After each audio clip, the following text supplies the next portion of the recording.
Selamat sore Sobat Ngampus semuanya.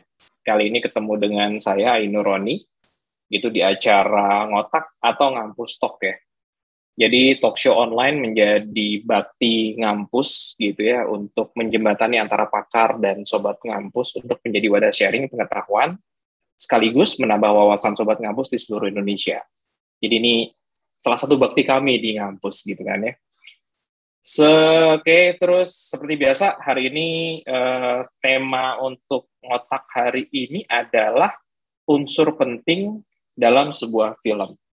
Saya yakin Sobat Ngampus di sini semua berharap gitu ya, nanti tolong siapin pertanyaan yang keren-keren gitu. Karena harapannya adalah setelah ini akan ketahuan nih gimana sih cara bikin film gitu ya, gimana sih caranya membuat film yang berkualitas, terus kalau bisa filmnya bisa dapat penghargaan gitu ya. Karena di sini ada teman saya dari SMA, namanya Kiki PA. Gitu ya. Penggemar Endang Sukamti, kalau kalian nonton salah satu video klipnya bukan Endang Sukamti ya, video klipnya salah satu band Jogja gitu. Ya beliau ada di salah satu video klipnya yang di depan tuh, yang ada banyak cewek-ceweknya itu dan ada bencongnya gitu. Gue lupa nama judulnya apa, tapi di salah satu video klipnya itu ada beliau gitu ya. Kiki PA seorang jurnalis musik dan sekaligus sutradara film yang aktif di Yogyakarta gitu, penggambar Endang Sukamti, dan aktif juga dalam mengelola komunitas-komunitas lokal, bahkan sampai jadi pimpinan akumasa.org. Dibuka nanti ya Sobat Ngampus ya, akumasa.org, yaitu redaksi yang memprogrami film dongeng Rangkas yang meraih piala kategori film panjang pada Festival Film Dokumenter 2011. Tuh. Berarti yang kita bawain saat ini adalah yang sangat amat berkualitas sutradaranya gitu ya. Oke, sesi talk show kali ini adalah sesi question and answer buat nanti di akhir gitu ya, buat di akhir acara. Siapkan nanti Sobat Ngampus, siapkan pertanyaan-pertanyaan yang keren-keren gitu ya. Dengan cara raise hand, bisa langsung open mic, kemudian open video jika berkenan, atau mungkin bisa di chat gitu ya, nanti dikumpulkan oleh admin. Dan jangan lupa mention IG Ngampus _ dan @KikiPA dan PH Gengsi di Instagram. Nanti ada detailnya di chat Sobat Ngampus ya. Oke, dan absensi gitu, ini pertanyaan yang paling sering ditanyakan di webinar manapun. Absensi di akhir ya Sobat Ngampus ya. Gitu. Dapat sertifikat Kak? Oh pasti dong dapat sertifikat dong nanti gitu ya. Tenang aja. Oke, kita panggilkan dulu narasumber kita yang keren gitu ya. Kiki PA. Welcome. Halo, selamat sore. Sore, brother. Selamat sore teman-teman ngampus semua ya. Mohon maaf ini lokasinya agak buram karena masih di perjalanan, belum sampai Jogja. Yang penting esensi materinya yang bisa didapat ya, nanti di-share gitu ya. Oke, gue kenalin dulu ya, Ki. Oke, nama aslinya Rizky Andika Pradana. Gue baru tahu nama asli lo, Rizky Andika Pradana. Kita nggak soalnya ya. Iya, nggak berasa kelas. Beda kelas mulu. Namanya panggilannya Kiki PA. Gitu. Dari zaman SMA ya, dipanggilnya Kiki PA. Jurnalis musik dan sutradara film YK48. YK48 tuh apanya JKT48? Ada hubungannya kah?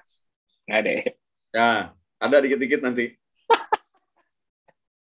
Oke, jadi karirnya sutradara YK48 dari 2022 ya. 2022, redaktur majalah Kineskop 2014, founder rubrik Kina Tribun, rubrik apresiasi peristiwa perfilman di Yogyakarta dan sekitarnya. 2012 kan? 2012 ya, oke, maaf. Kemudian ada film Project akumasa.org meraih piala kategori film panjang pada Festival Film Dokumenter 2011. Jurnalis Tribun Jogja 2010 bekas ya, dari 2010 sampai 2017. Kemudian sutradara film Balada Hari Raya God Before the Dawn ya, diputar di Kino Forum tahun 2008. Kino Forum tuh di tim. Luar ya, Ki? Di tim. Sinema dulu di tim. Studio 1 Taman Ismail Marzuki, yang dulu special screening di situ. Kalau aku udah di beberapa di luar negeri juga. Oke. Kemudian ilustrator di tabloid Kawula Muda semasa kuliah. Bareng Winta tuh. Winta Paraminta itu barengan. Dari lu bisa pakai Adobe Photoshop gitu loh ya? Agak. Lu pikir pakai gituan. Oke, terus mahasiswa Institut Ilmu Sosial Politik Jakarta atau jurusan jurnalistik ya. Oke, Ki, apa kabar Ki? Sehat Pak Sehat Roni, ya, dosen. mantap. Nggak nyangka gue bisa ketemu sama lo, bisa sharing sama lo di sini gitu ya. Ini sesi ngotak versi santai gitu ya. Santai Jadi dan agak reuni ya. agak reuni gitu. Jadi ya mohon maaf jikalau nanti agak-agak sedikit bablas sedikit waktunya gitu ya. Karena seru nih gitu ya. Oke, so apa yang akan lu bawakan hari ini? Ya, kalau perkenalan tadi mungkin udah cukup ya dari Pak Roni. Siapa tahu ada tambahan lagi, coy. Tambahannya adalah bukan penggemar Endang Sukamti ya, gue penggemar Elvis Presley.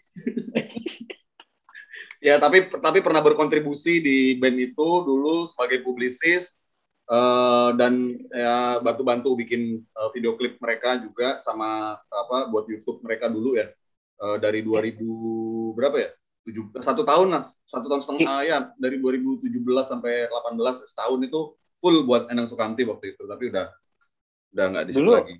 video klip yang dulu lu di depan itu apa dah? Video klipnya siapa dah? Terlatih Patah Hati. Oh, terlatih patah hati ya. The Rain nama bandnya. The Rain. Iya, The Rain. Gue pikir nih siapa? Gue kenal nih gitu ya. Ternyata lu beneran. Di depan lagi ya, sama di belakang. Oh iya. Oke. Terus IK48 ya. Nah. Oke, kalau IK48 itu apa itu? Jadi gini, sebenarnya tadi Pak Roni sudah menceritakan sedikit jejak rekamku di skena film ya. Jadi kalau aku sendiri dulu waktu lulus SMA itu daftar memang di fakultas film dan televisi di IKJ. Memang pengen jadi buat film gitu, jadi pembuat film waktu itu dari SMA. Karena memang aku anggap, karena aku suka berbagai macam medium seni ya. Jadi ada seni rupa, suka lukis, suka musik, suka teater terutama di balik layar ya. Kalau teater ini mainnya nggak suka, tapi balik layar suka. Jadi kayaknya yang cocok nih masuk film. Cuman waktu itu aku itu ini tadi diceritain di tablet kamu tuh waktu SMA dulu jadi ilustrator di situ. Dan ketika masuk kuliah, masuk di kantor itu ternyata disuruh nyoba jadi jurnalis gitu, nulis. Jadi liputan pertama aku dulu ada band dari Irlandia, The Force, terus ada juga termasuk Saulin itu loh datang ke Indonesia sama beberapa liputan musik. Jadi ini kayaknya lebih gua banget gitu. Akhirnya di IKJ waktu itu udah daftar bayar dan tes pertama. Akhirnya aku pindah jalur ngambil jurnalistik gitu. Ternyata asik jadi jurnalistik dan terinspirasi dari film Ali Topan Anak Jalanan. Juga Lupus. Yang Ali Topan zaman yang dulu atau yang... Iya, yang dulu banget dong. Dari novel dulu banget ya? Itu, bukan Ali Sihasali ya? Muhammad Adra yang anak 2002 itu bapaknya, anaknya yang lulus Ali Topan. Gitu. Nah, dari situ akhirnya aku jadi jurnalistik. Dan di dunia jurnalis di skena kampus itu kita ada teman-teman bikin komunitas kajian media, kajian budaya gitu, yang outputnya fotografi, teks, film dan video. Itu namanya Forum Lenteng. Itu berdiri tahun 2003 dan aku tersesat di situ gitu loh.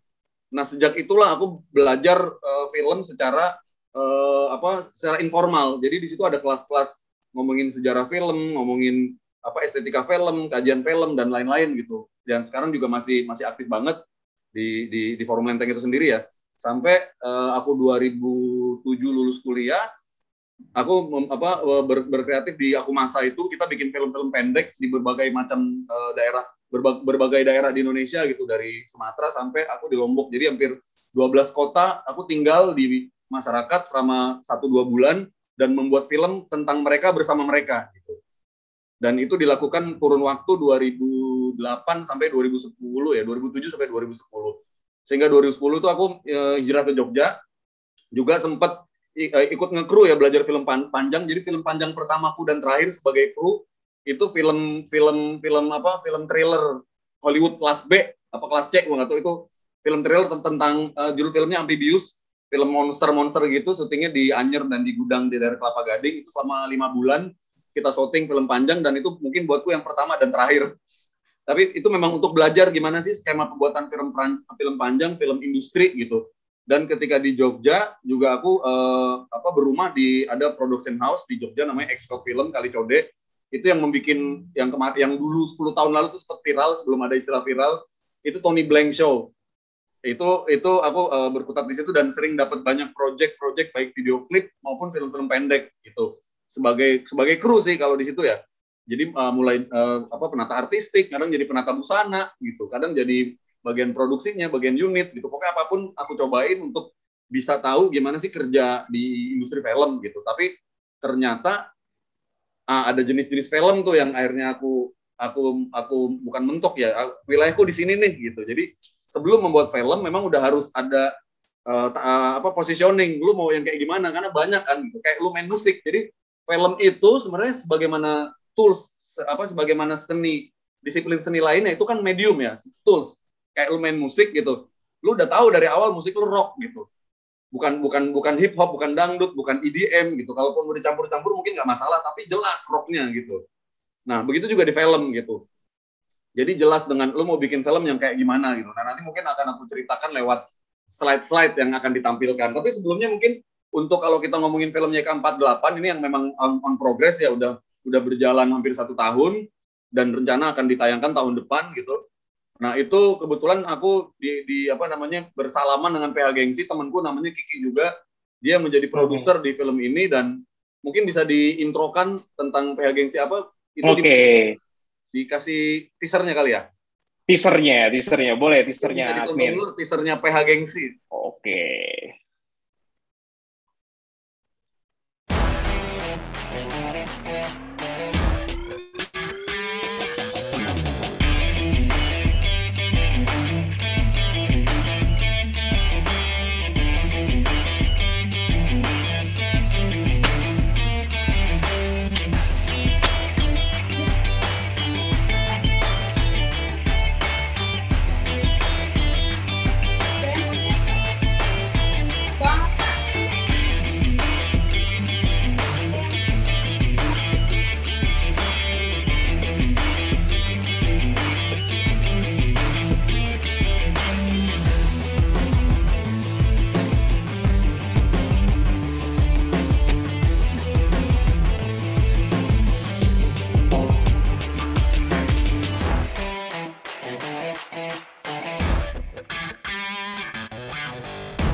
Lorem Ipsum, bukan PH. Profil PH Gengsi, jadi teman-teman di PH Gengsi juga sangat aktif ya. Dia membuat film, membuat iklan, membuat video klip musik, membuat acara, membuat pemutaran, dan pemutaran yang sangat-sangat spesifik. Kemarin dia beberapa tahun ini bikin film dokumenter musik gitu. Dan kebetulan aku terlibat sebagai yang milihinnya, mengkurasi. Kurator, oke. Dan film-film anak-anak yang ditayangkan juga khusus ke anak-anak gitu di sekolah-sekolah, bahkan sampai tempat-tempat yang di daerah banget gitu, di Gunung Kidul gitu, yang jaraknya jauh lah ya, kalau nggak mau diomongin terpencil. Kalau terpencil kita agaknya kayak sok kota ya, mungkin di daerah pelosok gitu ya. Oke. Ya banyak yang dilakukan oleh PH Gengsi, jadi bisa dikepo juga di akun PH Gengsi. Gitu. Lu ketika lu jadi kurator, Ki, lu kan punya subjektivitas tinggi kan, lu punya sebuah standar gitu, lo. Apakah lu akan mengedepankan standar lu ataukah standar yang, karena kan gini ya, film kan kadang ada yang komersil gitu, artinya ya mainstream ya, sedangkan lu kayaknya lu punya pakem sendiri nih gitu. Nah lu gimana tuh gitu? Apakah lu ngikutin industri atau lu ngikutin pakem lu gitu istilahnya? Ya itu terbagi dua ya Pak Roni. Jadi pra 2018 sebelum punya anak itu idealis saklek. Ya kalaupun ada juga gue sifatnya belajar gitu, pengen tahu, pengen belajar, bukan pengen menyelam lebih dalam seperti yang tadi diceritakan soal di film Hollywood yang syuting di Indonesia gitu. Ya. Terus di produksi skema besar gitu loh. Itu memang diniatkan dari awal untuk belajar, bukan untuk nyemplung gitu. Tapi di pasca 2018 setelah punya anak gitu ya, ada beberapa proyek-proyek juga ya. ya boleh lah ya buat mengisi dapur ya. Tapi tentunya tanpa ini idealisme, tanpa memangkas idealisme gitu. Oke, jadi benar-benar lu stay in balance ya. Iya, iya. Gitu ya. Jadi industri dapat, standar lu juga dapat. Oke. Sip, kalau gitu presentasi coy. Oke. Siap nih, ini udah disiapin baru udah disiapkan slide-nya. Mantap. Oke, silakan. The stage is yours. Oke. Yang pertama adalah sebelum kita bahas nanti lebih lanjut, waktu itu judul yang ditawarkan sama Ngampus ya kalau nggak salah unsur penting dalam sebuah produksi film gitu. Terus ini oke, tapi saya mau request kalau satu kata tolong dihapus, yaitu produksi gitu. Makanya jadi unsur penting dalam sebuah film. Soalnya kalau kaitan dengan produksi sebenarnya jawabannya itu cuma satu sebenarnya. Lu punya duit, lu bisa bikin kalau jawabannya produksi. Lu bisa bikin film kayak apa aja, mau bagus, mau jelek, mau eksperimental. Selama duitnya ada ya. Sama duitnya ada gitu. Tapi kalau unsur penting dalam sebuah film, maka kan kita melepas itu dulu gitu. Maka yang ada variabel-variabelnya. Adalah gagasan. Jadi maksudku nanti kita ke depannya, aku akan mencoba untuk kita ngebahas soal unsur-unsur dalam film, tapi di luar produksi atau yang sifatnya teknis gitu. Karena teknis tadi mungkin babnya lain lagi ya, ada satu Zoom sendiri nanti. Nah, mungkin boleh di next. Nah, pertama kali kalau aku sendiri untuk membuat sebuah karya gitu, baik film, ilustrasi, misalnya komik, aku bikin komik juga. Itu yang pertama yang paling penting adalah gagasan ya. Pertama yaitu dari bacaan kita dan apa yang ingin kita sampaikan dan seberapa penting yang akan kita buat ini untuk publik. Itu yang pertama kali kata kuncinya. Jadi apapun yang aku buat itu pertama kali adalah seberapa penting ini untuk publik gitu. Untuk ilmu pengetahuan, untuk dinamika kebudayaan gitu dan lain-lain sebagainya. Next, Pak. Ya, ini sejenis, mungkin bisa dicari juga definisi masing-masing. Literasi adalah bla bla bla bla bla bla gitu yang tadi udah aku jelaskan. Boleh next lagi. Kita banyak next. Nah, basicku oke, sampai sini oke. Basicku sebenarnya membuat film karena aku mempunyai dasar ilmu jurnalistik gitu. Jadi ketika membuat karya yang lain, gagasan dasarku adalah disiplin dasar yang aku kerjakan adalah jurnalisme gitu. Jadi ketika bikin film YK48 ini juga karena basic aku sebagai wartawan yang punya rubrik film gitu, dan ketika bikin film ini gitu risetnya kan berarti udah panjang tuh. Nah, jadi film buat teman-teman yang mungkin belum tahu, YK48 itu sebuah film tentang perfilman di Jogja. Gitu. Jadi perfilman di Indonesia itu punya sejarah panjang, bahkan dari Republik ini sebelum berdiri, itu dari medium film ditemukan, itu di Indonesia udah ada film gitu. Medium film kan baru 1800-an akhir ya, menjelang perang di Ponorogo tuh udah 1 abad setelah di Ponorogo lah gitu. Di Ponorogo kan 1825, 1830 ya, Ba'da Maghrib. Nah, itu 1890-an itu film udah ditemukan gitu sama Lumière bersaudara di Prancis, dan di Indonesia tahun 1900-an awal itu sudah ada gitu. Tapi kan waktu itu film digunakan oleh masyarakat kolonial ya. Segala macam. Jadi belum ada gagasan film perfilman nasional itu kayak apa, fungsi film itu apa, itu belum dikaji sedemikian rupa. Dan ketika Indonesia merdeka, itu kan sempat ibu kota negara ada di Jogja. Gitu. Maka di Jogja inilah pertama kali didirikan sekolah film yang namanya Kine Drama Institute. Nah, pendirinya namanya Dr. Huyung. Jadi sebenarnya Dr. Huyung dia itu bisa dibilang engkongnya perfilman nasional. Kalau selama ini sejarah tahu ya, bahkan baru kemarin saya baca Jokowi meresmikan kalau Usmar Ismail jadi pahlawan nasional gitu. Dan dia sebelumnya diangkat jadi bapak perfilman nasional. Tapi Usmar Ismail ini punya guru. Nah, gurunya itu namanya Huyung. Huyung ini orang Korea.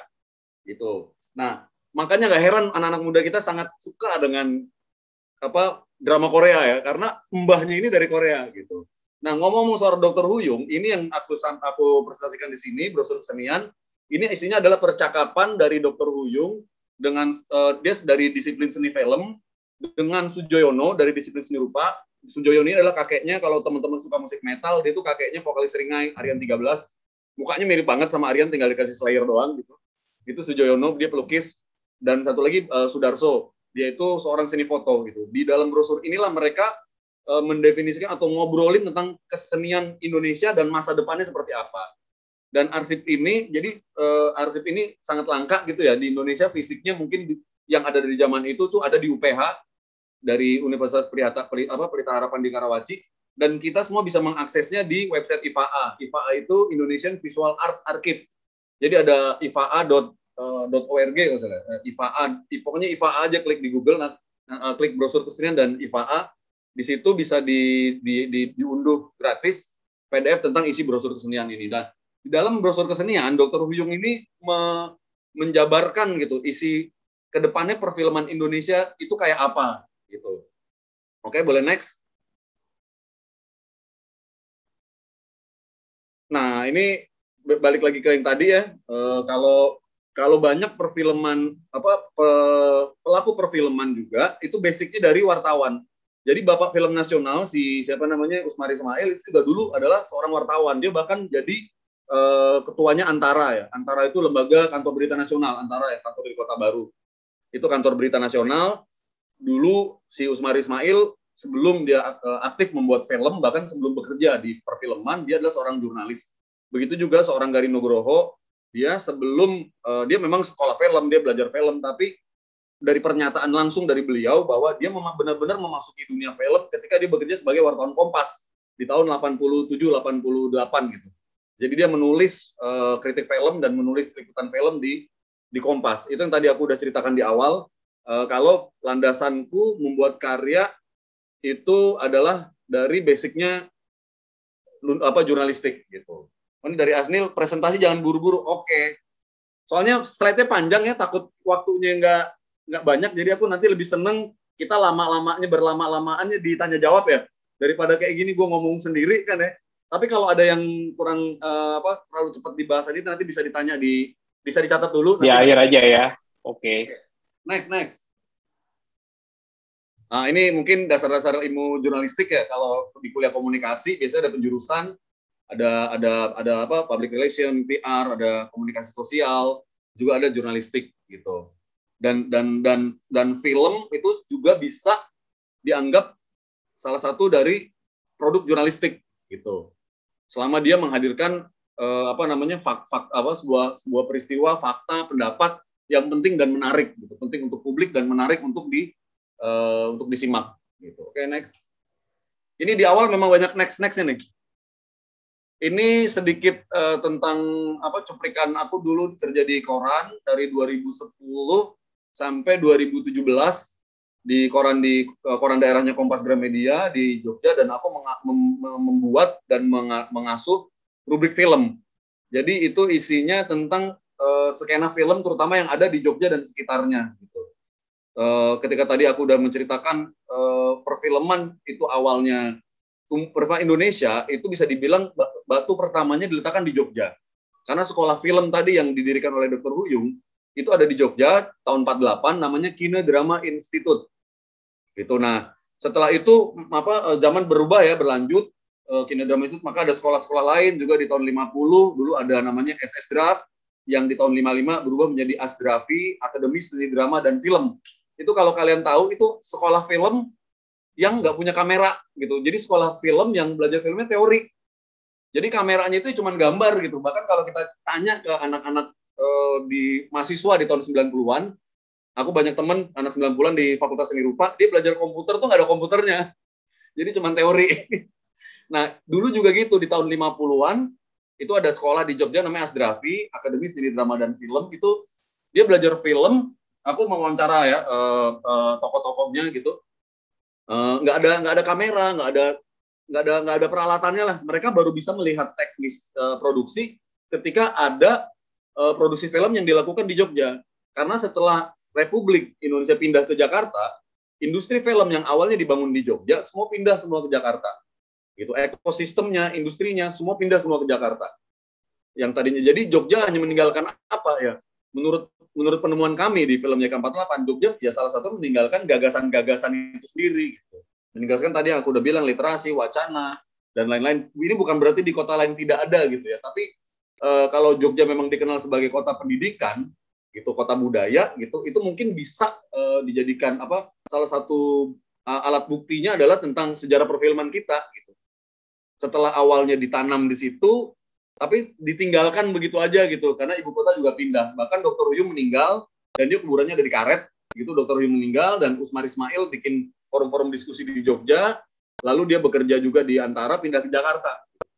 Jadi semuanya pindah semua ke Jakarta. Jogja cuma masih ada bioskop, penonton gitu dan lain-lain. Tapi budaya menonton ini ngomongin di Jogja ya, karena film subjek yang lagi aku kerjakan itu tentang film di Jogja tadi aku ceritain. Karena tradisi menonton di Jogja sangat kuat ya. Kita tahu ada seni tradisi wayang, ketoprak, tonil, drama, teater, sandiwara gitu, sandiwara panggung gitu.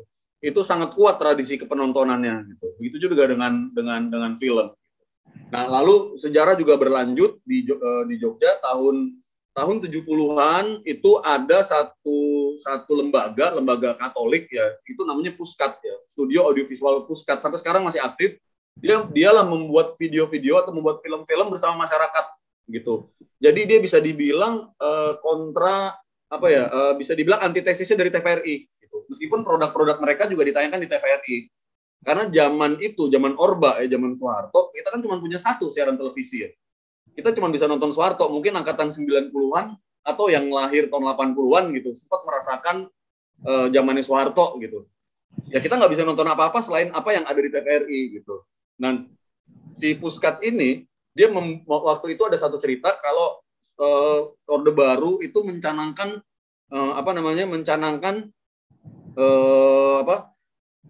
pembunuhan hama gitu. Sementara itu kan nggak baik untuk ekosistem ya, untuk lingkungan gitu. Maka Puskat juga membuat karya sebagai antitesis, membuat film bersama warga, diputarkan secara tancap di desa-desa tentang bagaimana hama itu tidak dibunuh. Gitu. Itu filmnya kayaknya ada di YouTube ya, mungkin nanti bisa dicek juga. Aku punya juga filmnya itu tentang si hama-hama itu tadi gitu. Jadi maksudku aku mau cerita soal fungsi film itu sendiri gitu. Jadi film itu tadi si Dr. Huyung di dalam brosur kesenian itu ada menitik beratkan beberapa poin penting dari film. Gitu. Yang pertama adalah film untuk pendidikan ya, film sebagai informasi, film jurnal, film berita gitu. Terus juga ada film hiburan, tapi dia minta supaya film yang ada di Indonesia itu jangan terlalu terjebak di komersil sebagai alat komersial gitu. Karena dibedain dong antara film dengan iklan, dengan pariwara gitu. Jadi jangan terjebak dengan itu. Tapi kan sekarang ya dimanapun ya mungkin di disiplin manapun, nggak di luar seni gitu, kalau yang namanya idealisme dengan marketing gitu, dengan uang itu kan biasanya sering good partner Ki. Soalnya gue nonton film 80-an juga ada tuh, gue lupa, baru kemarin sih nonton di salah satu TV berbayar ya. Jadi film zaman dulu tapi udah mulai ada iklan. Oh ini, lu tau film Si Badung nggak? Iya. Si Badung kan? Nah itu kayak Cerebrovote lah gitu, itu masuk semua Ki. Karena itu film tahun 80-an kan? Iya. Gitu. Nah, udah insight gitu ya, udah masuk situ gitu. Maksudnya lanjut. Itu negosiasinya harus berjalan dengan baik ya, tanpa harus menciderai satu belah pihak gitu. Iya. Nah, maksudnya tadi juga aku mau cerita juga, kalau di sejarah sinema dunia gitu, kita tahu semua Hollywood ya. Tapi di zaman Hollywood itu kan marak masuk Indonesia kan setelah Orde Baru gitu. Tapi di zaman Soekarno itu ada yang namanya panitia pengganyangan film-film imperialis gitu loh. Itu memang dari Lekra, tapi memang itu film ya? negara dunia ketiga. Gitu. Itu dan bahkan ditetapkan 30 April sebagai Hari Film Nasional. Sebelum kita kenal Hari Film Nasional kan sekarang 30 Maret dari peletak hari pertama syutingnya Usmar Ismail, Darah dan Doa. Nah, sebelumnya itu ada 30 April tahun 65 itu ada Festival Film Asia Afrika. Ya benar, Festival Film Asia Afrika itu besar-besaran di Senayan gitu. Jadi mereka itu salah satu aksinya adalah memboikot film-film imperialis dari Amerika gitu. Nah, kenapa itu sebenarnya nggak ada baik dan benarnya, ada baik dan salahnya, sorry ya. Terus di sejarah sebelumnya, Dr. Huyung dia orang Korea. Aku menceritakan sedikit lagi balik ke Dr. Huyung. Dia itu orang Korea, tapi dia itu waktu itu Korea kan dijajah Jepang. Jadi dia itu ikut Jepang sebagai karena dia suka bikin film gitu, dia ikut Jepang untuk sebagai ahli propaganda Jepang gitu. Dan dari Jepang Huyung itu dikirim ke Indonesia karena waktu Indonesia dijajah Jepang. Dan waktu itulah Huyung membuat film untuk Jepang. Dan ketika Indonesia merdeka, Huyung bukannya pulang kampung ke Korea ataupun dia apalagi Jepang ya udah kalah perang, tapi dia malah ikut Soekarno. Dia bahkan jadi salah satu staf di Kementerian Kominfo-nya kalau jam Menteri Penerangan. Di Kementerian Penerangan RI si Dr. Huyung itu masuk di situ. Dia malah jadi orang Indonesia gitu. Cuman itu dia mungkin kenapa dia bukan bapak film nasional karena warga negara dia nggak jelas ya. Dia Korea, Jepang, terus ikut Indonesia. Tapi itu bukan berarti dia nggak punya ideologi kebangsaan ya, tapi ideologi dia dianggap oleh banyak pakar bahwa dia adalah seorang transnasional yang mengabdi untuk sinema itu sendiri. Jadi dia juga melakukan eksperimentasi bahwa film itu ketika dia membuat film sebagai tentara kolonial gitu, dan dia juga membuat film sebagai negara yang baru merdeka gitu. Itu tentu kan ada berbeda juga persepsinya gitu. Jadi Dr. Huyung tuh banyak ngulik ke sana, tapi sayang umurnya nggak panjang. Kalau nggak salah dia meninggal tahun 51, sebelum 55 lah dia meninggal. Gitu. Nah, ini balik ke slide lagi, penulis yang baik karena dia menjadi pembaca yang baik itu ya kuat ya. Jadi kalau kita nggak susah nulis, berarti kita kurang baca. Begitu juga dengan kalau kita susah bikin film, bisa jadi kita kurang nonton film gitu. Jadi referensi tadi itulah literasi, referensi, pengetahuan dan yang sifatnya formal non formal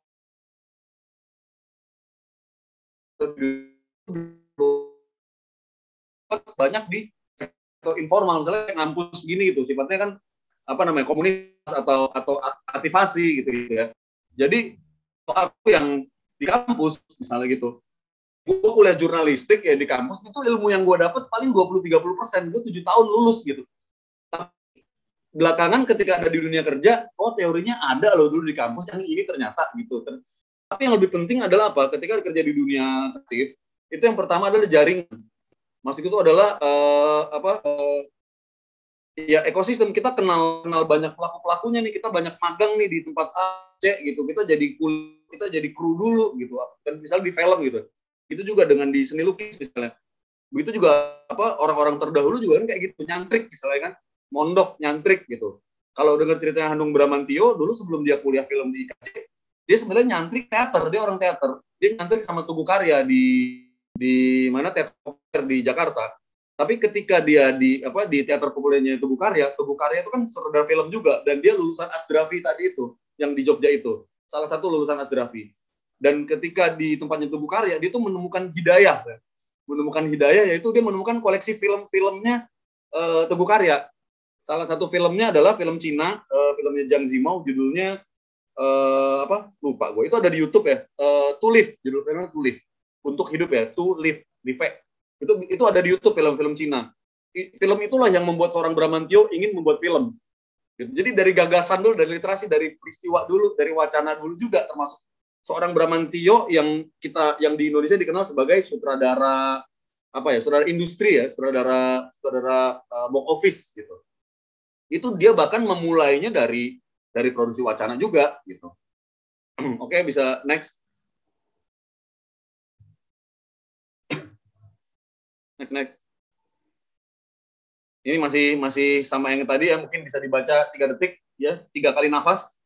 1 2 sambil baca ya. 3. Oke, next.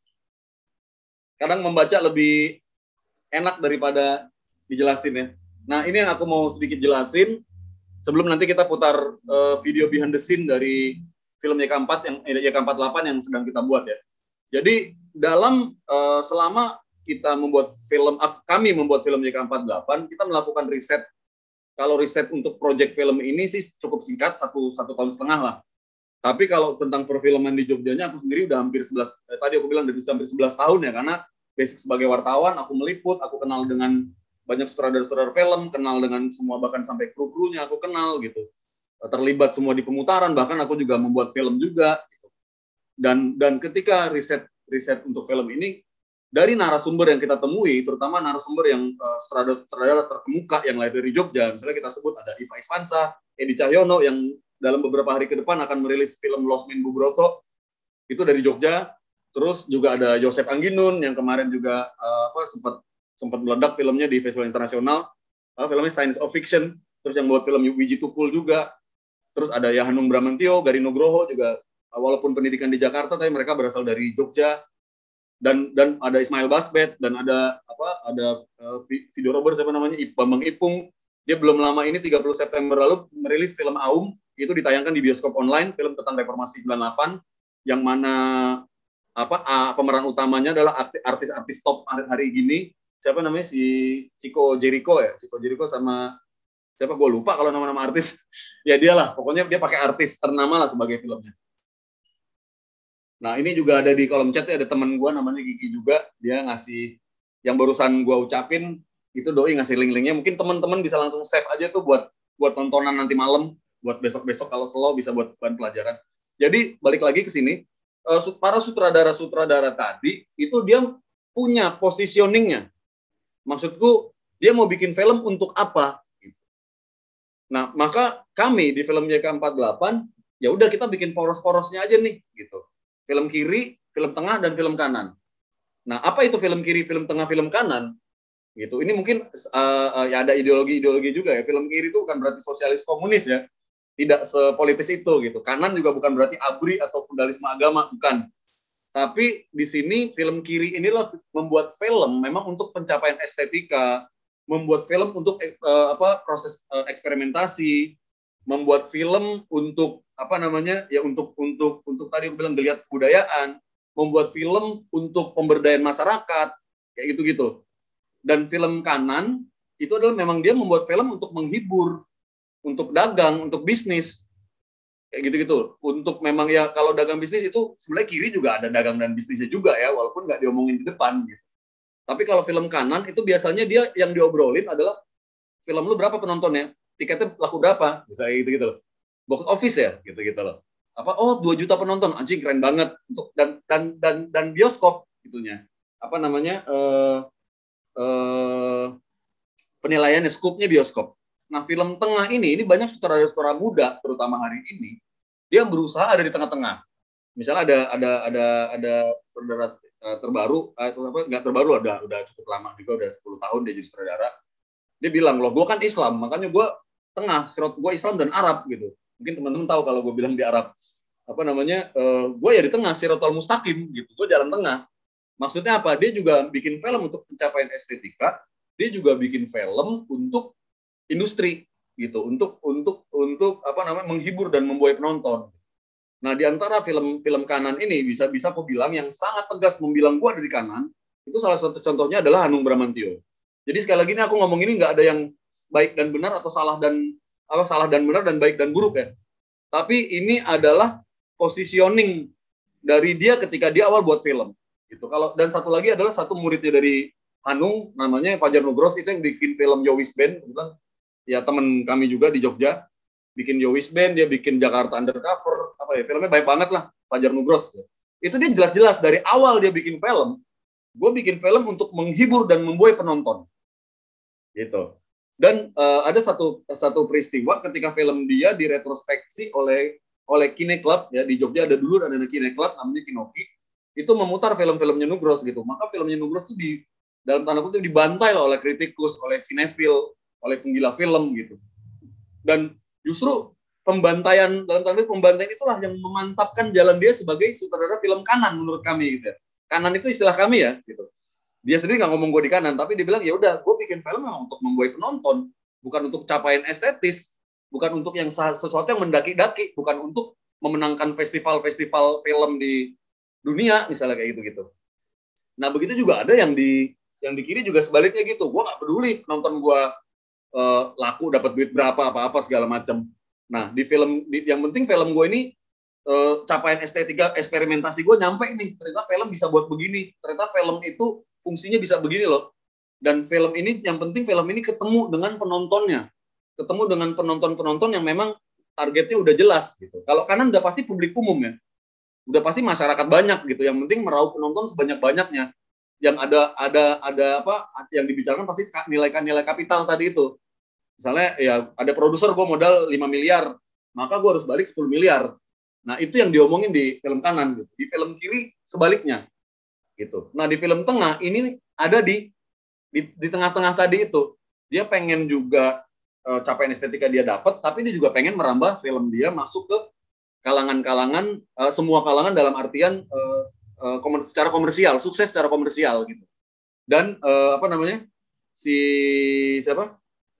Mas Hanung Bramantyo juga sendiri dalam interview mendalam kami berhari-hari waktu itu sama Hanung, ya dia juga ngobrol jelas, bahkan dia satu-satunya ngomong, ya lu nggak bisa, lu kanan lu nggak bisa nyebrang ke sono gitu. Meskipun di awal karirnya seorang Hanung Bramantyo waktu dia masih kuliah di IKJ, dia filmnya juga judul filmnya Telutur, itu bahkan menang di festival di Tampere di Finlandia, ya film terbaik juga di Confident gitu, sebagai capaian-capaian estetika gitu. Tapi setelah itu dia mulai membuat setelah dia kenal dunia industri dan dia memang totalitas di situ. Bahkan dia membangun studio film besar ya di Jogja, ada namanya Studio Alam Gamplong.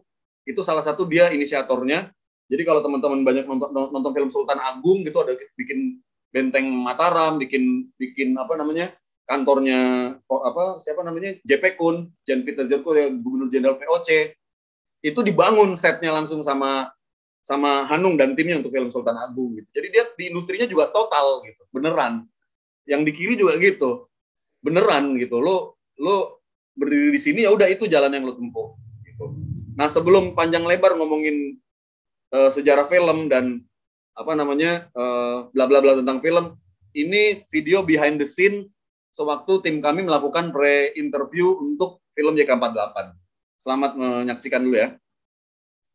Oke. Nonton kita.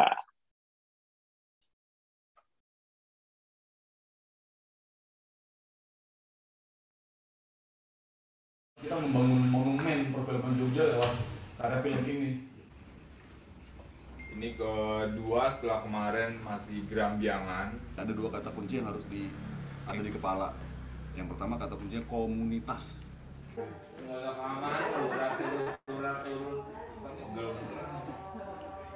Pengen gabung tapi kemudian nggak kenal siapapun, terus pengen belajar tapi kemudian dianggap siapa, itu kan jadi sering terjadi. Makin bisa tumbuh pesat ya, regenerasi ke bawah gitu. Penting nggak film ini? Itu sih sebenarnya. 3, 2, 1, action. Film itu masuk ke wilayah mana?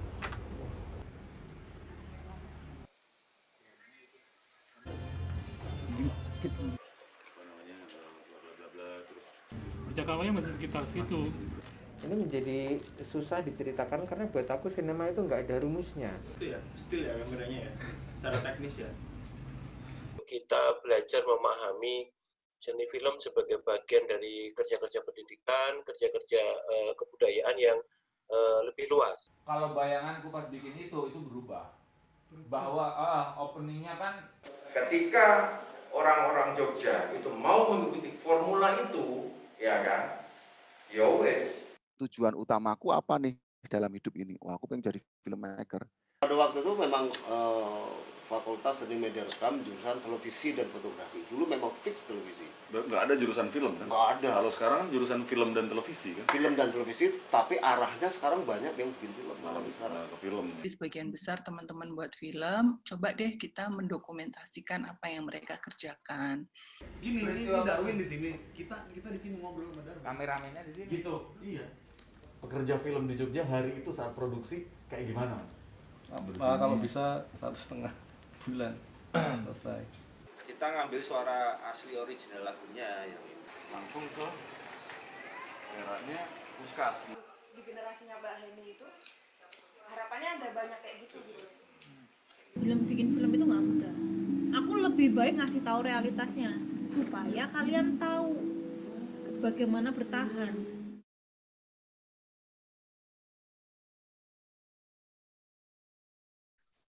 Oke, Ki. Baik lagi ke slide. Oke, baik slide ya. Nah, ini sebenarnya ada di Instagramnya PH Gengsi ya, teman-teman bisa baca secara detail di sana, tapi ini waktu salah satu pre-interview kita meriset selain sutradara, pembuat film gitu, kita juga meriset pegiat-pegiat ekosistemnya. Jadi dalam skena film gitu, dalam perfilman kan pasti ada ekosistemnya.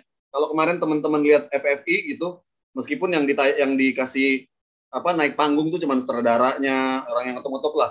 Yang lain-lain film pendek itu nggak dianggap kreatif film juga nggak dianggap, dalam artian nggak dikasih panggung untuk presentasi ya. Tapi kan ada kategori-kategorinya, ada kritik film terbaik, ada ekosistemnya lah. Nah, begitu juga di Jogja itu ekosistemnya insya Allah udah lengkap gitu. Baik itu yang kiri, tengah, atau kanan gitu. Nah, salah satunya itu kami mendatangi, namanya ada Muhyiddin Dahlan. Dia seorang novelis kalau teman-teman suka sastra. Dia juga seorang arkivis ya, arsiparis.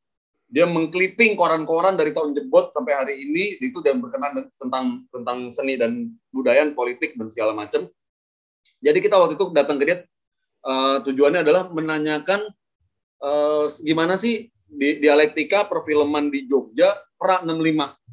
Karena beliau ini pembuat buku Lekra Tidak Pernah Bakar Buku. Jadi Lekra itu adalah lembaga kebudayaan rakyat yang berafiliasi dengan Partai Komunis Indonesia dulu. Dan dia banyak sekali arsip-arsip tentang dialektika kebudayaan di situ gitu. Nah, si Muhyiddin ini kita tanya tentang gimana sih dulu di Jogja. Nah, salah satu obrolan kita adalah tentang Hari Film Nasional itu yang tadi aku sempat singgung, tentang waktu ada acara Festival Film Asia Afrika gitu.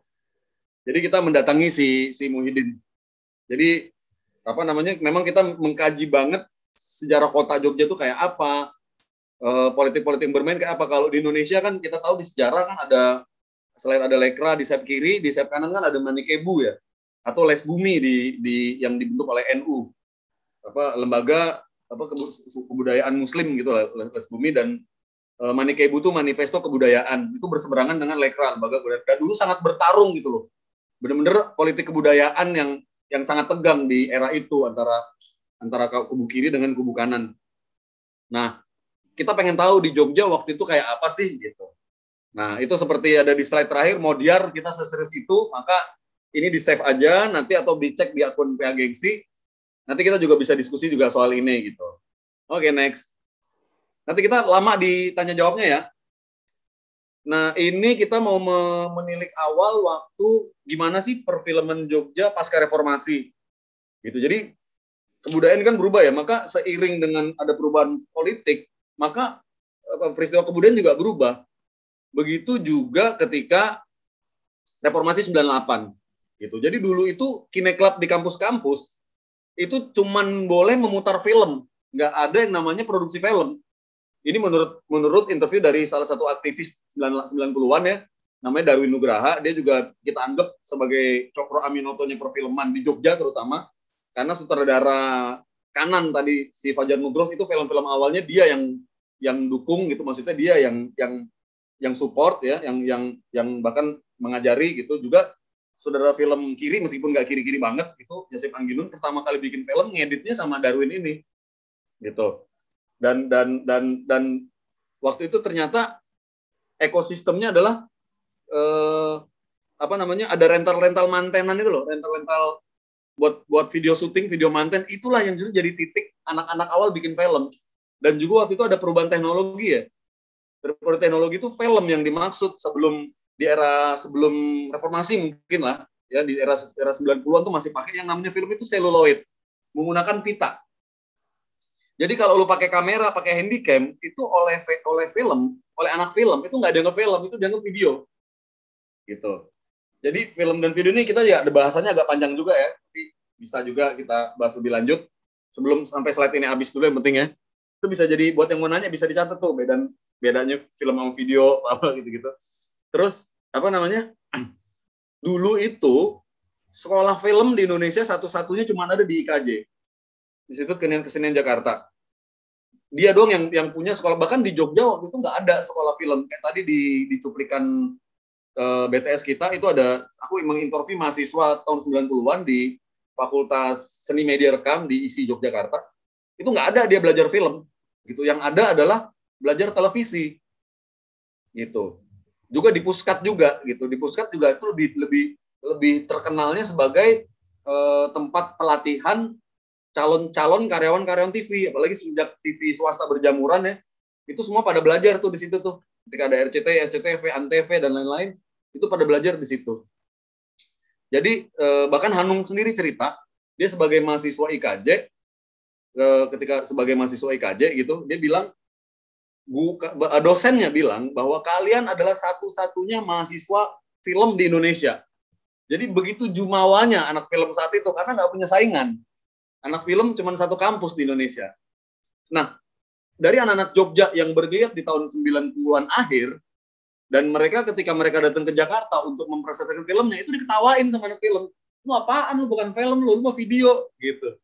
Padahal itu cuma beda medium, gitu. Tapi kemudian ketika teknologi berubah, ya teknologi berkembang, maka semua ya udah berlari ke digital, bahkan bioskop sendiri juga digital, gitu.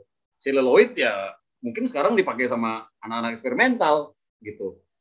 Ya udah jarang ya, bahkan Hanung sendiri sekarang pakai video, gitu. Meskipun dia juga ya ada bikin film dengan celluloid, jadi awal karirnya juga dia pakai celluloid juga. Nggak ada di Jogja, bahkan bisa aku bilang anak film pasca reformasi nggak ada yang bisa pakai celluloid karena alatnya nggak ada, gitu. Mahal banget. Gitu. Bahkan kalau kalian tahu ada film monumental dalam sejarah filman Indonesia, ada nama filmnya Daun di Atas Bantal. Itu sutradaranya Gari Nugroho, produsernya Christine Hakim. Itu film udah syuting. Tahu sendiri ribetnya syuting film ya. Udah berhari syuting dan film itu akan di remaster, di mixing di segala macam di Australia. Dan ketika pitanya dikirim sampai sana itu nggak ada gambarnya. Lalu bayangin harus syuting dari awal. Itu yang namanya film Daun di Atas Bantal. Di YouTube ada tapi burem. Tapi mungkin bisa cari legalnya juga. Itu film penting juga ya, tentang anak jalanan di Jogja. Itu film dirilis tahun 98 dan waktu itu meraih penghargaan di Cannes Film Festival di Prancis, tapi pembuatnya Mas Garin Nugroho nggak bisa berangkat karena dia aktivis 98, jadi harus clandestin karena dia juga di IKJ itu salah satu orang yang vokal katanya ya, kalau dengar cerita. Karena banyak penculikan mahasiswa kan era itu, Garin sangat vokal waktu itu. Jadi dia mendingan lu jangan kemana-mana dulu gitu. Padahal film itu menang di Cannes, itu salah satu festival sangat bergengsi di dunia. Cannes tulisannya, Cannes N2, Cannes Film Festival, gitu. Oke, next, itu bisa terlalu panjang di situ. Ini aku mau kasih tahu cerita tentang film yang pernah aku buat. Oh ya, Bala Hari Raya ini satu-satunya film fiksi yang pernah aku buat ya, film pertama dan sampai hari ini yang terakhir. Film fiksi, film cerita ya. Nah, kalau film ini aku buat bersama teman-teman di Forum Lenteng. Ini premier dapat special screening di Kineforum yang tadi aku cerita di awal sama Pak Roni juga di Taman Ismail Marzuki dan diputar juga di beberapa daerah. Ini film adaptasi dari cerpen. Jadi film juga bisa diadaptasi dari banyak kan, dari komik, dari cerpen, dari lagu, dari syair, dari puisi gitu. Bahkan film juga bisa diadaptasi juga dalam bentuk-bentuk lain. Misalnya filmnya Fajar Nugros gitu, yang Yowis Band, yang main siapa komika itu Bayu Skak sama Joshua Suherman. Itu belum lama ini filmnya diadaptasi jadi komik, gitu. Film jadi komik, gitu. Kalau dulu kan komik jadi film, Batman, Superman kan, Spiderman. Di Indonesia ada Si Buta, Si Buta itu novel lah. Ada Godam, gitu. Doyok. Gatot Kaca. Ya dan lain-lain gitu, pokoknya banyak banget yang diadaptasi dari novel. Kalau dari novel itu misalnya Cintaku Marlina, Puspa Indah Taman Hati itu loh, Kirano Karno itu yang soundtracknya Chrisye, Ali Topan itu juga dari novel gitu. Oke, dan Balada Hari Raya ini diangkat dari cerpen. Ini kata orang ini di Confident ya, oleh ketua Confident waktu screening dia bilang ini film avant-garde, kata dia tuh. Avant-garde tuh ya film gitulah, film ya eksperimental gitu, segala macam. Ini kita bikin dengan keterbatasan.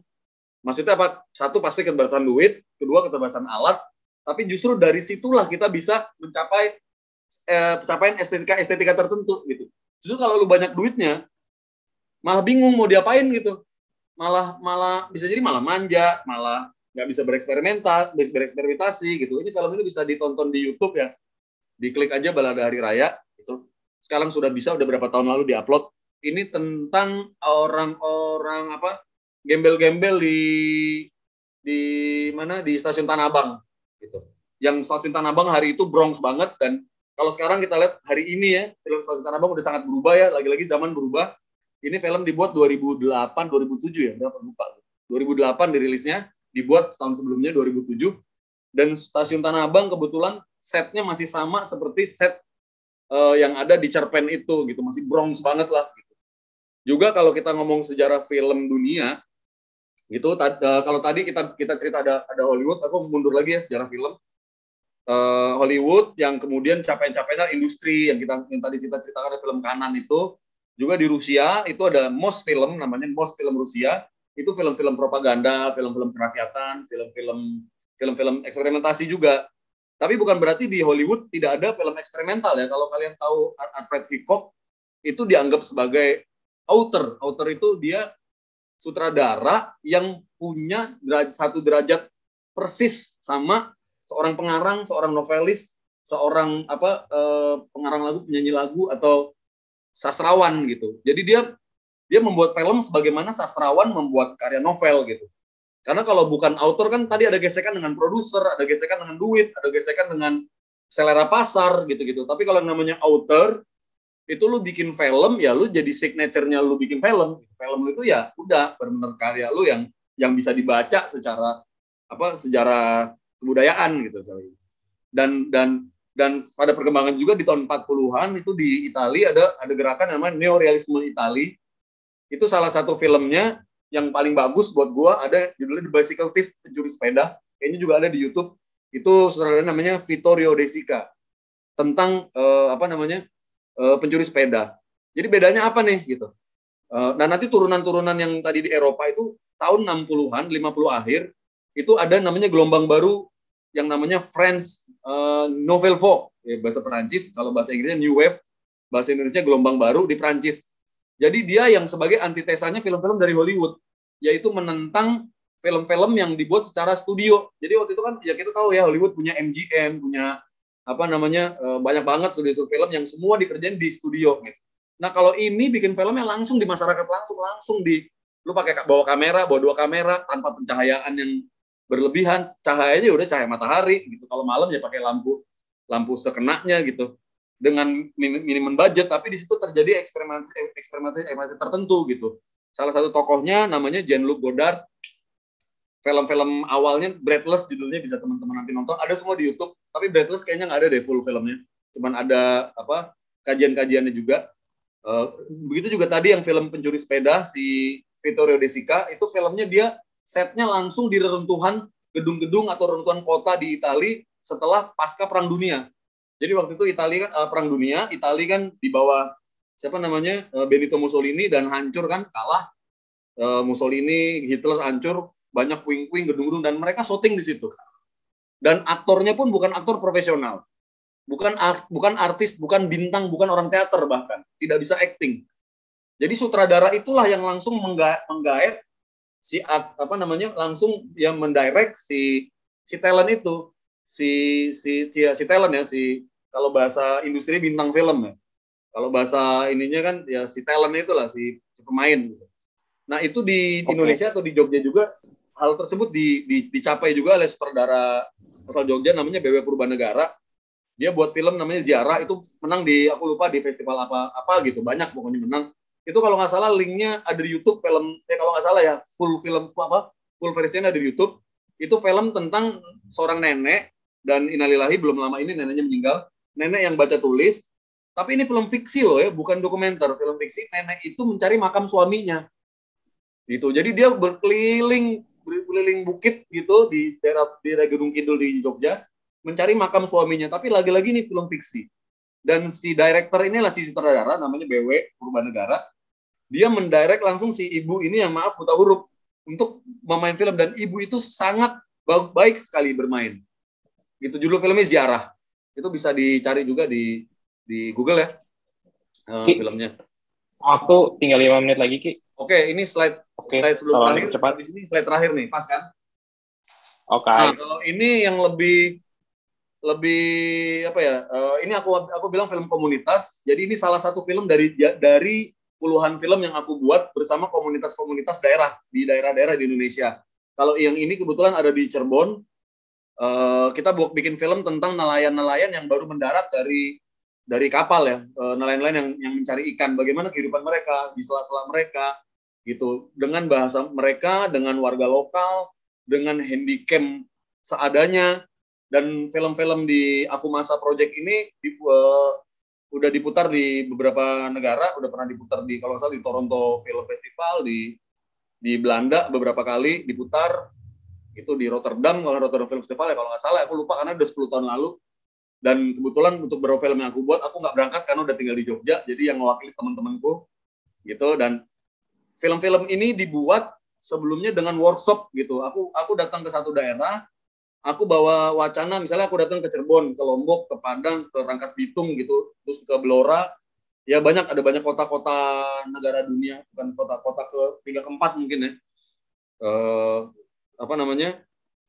Aku baca di Google, baca di literatur, baca di arsip-arsip, di buku tentang kota lu kayak gini nih, ada gini-ginian nih. Nah, lu gimana nih tentang kota lu? Nah, dari situlah kita ngebedah satu kota itu ada apa aja di situ. Maka setelah itu kita riset lapangan, habis itu baru kita, kalau ceritanya begini, gambarnya harus ada apa aja gambarnya.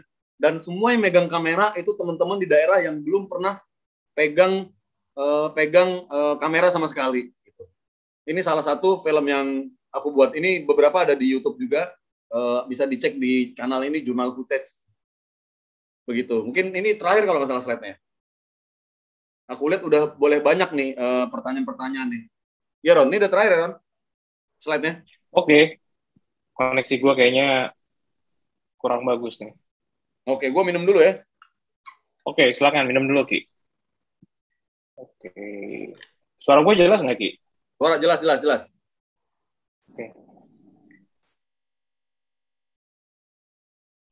Oke, udah balik lo? Udah. Habis ngoceh, asam juga ya mulutnya. Oke. Oh, ini Roni agak sinyal ya. Gimana? Mungkin ada pertanyaan yang, banyak banget nih pertanyaan di chat ya. Dari mana dulu? Kita cari dari paling atas ya. Sambil nunggu Pak Moderator sinyalnya agak baik. Atau mungkin bisa dibantu dengan Bu Admin Ngampus. Oh, sudah datang Pak Roni. Oke, maaf. Gue lagi baca-baca pertanyaan nih, banyak banget dan bagus-bagus pertanyaannya. Oke, nanti dulu kita bacain, coy.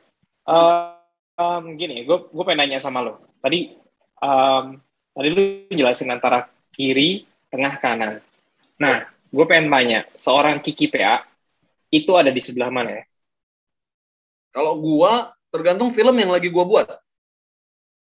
Tapi ketika itu pun di kanan, itu biasanya gue jadi kru aja deh, jadi kuli aja deh.